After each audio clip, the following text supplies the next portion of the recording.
40 News at 6 starts now.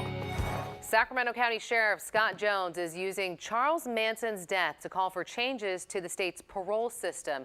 In a post to his Facebook page this morning, Jones criticizes Governor Brown and the legislature for allowing compassionate release, elderly parole, and medical parole, among other laws involving inmates release. Jones added Manson's death is his, quote, preferred way for psychopathic violent offenders who were sentenced to death to get out. Fox 40's Doug Johnson joins us live in the newsroom. And Doug, you spoke to Sheriff Jones today. What inspired him exactly to make that post? Ty, Nikki, the sheriff tells me while Manson died in prison, there are many other criminals who are just as bad that he says are getting out too early. However, not everyone agrees with the sheriff's message. He's a product of the failed system. Again, not an excuse for the things that he did. Vanessa Nelson Sloan is talking about infamous serial killer Charles Manson. He failed, and we failed. And attitudes like Scott Jones make sure that we'll continue to fail.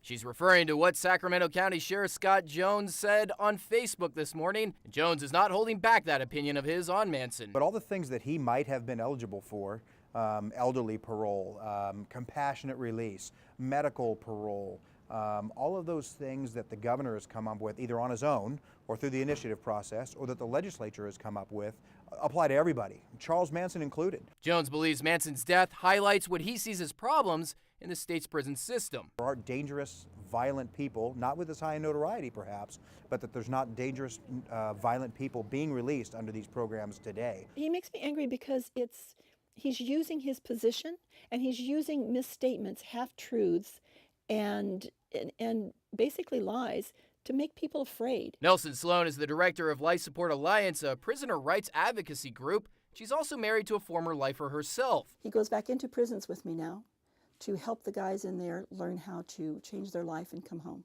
And she points to Manson as proof the parole system works. He was where he needed to be when he died because he couldn't function with us and we couldn't function with him. But he was up for consideration several times and the system worked. The system kept him away from the rest of us, kept us safe. But at the same time, Nelson Sloan has long supported the release of at least a couple of other Manson family members from prison. I've been to a couple of Bruce Davis's hearings. I'd be happy to have Bruce Davis move in next door to me. She worries statements like Jones's puts all inmates on the same level as Charles Manson. But Jones feels our current system takes too much power away from judges' criminal sentences. And no time should sentencing be vested solely in the governor's office and or CDCR to determine what the appropriate length of a sentence is or how little someone should spend in prison on their sentence that they were sentenced to.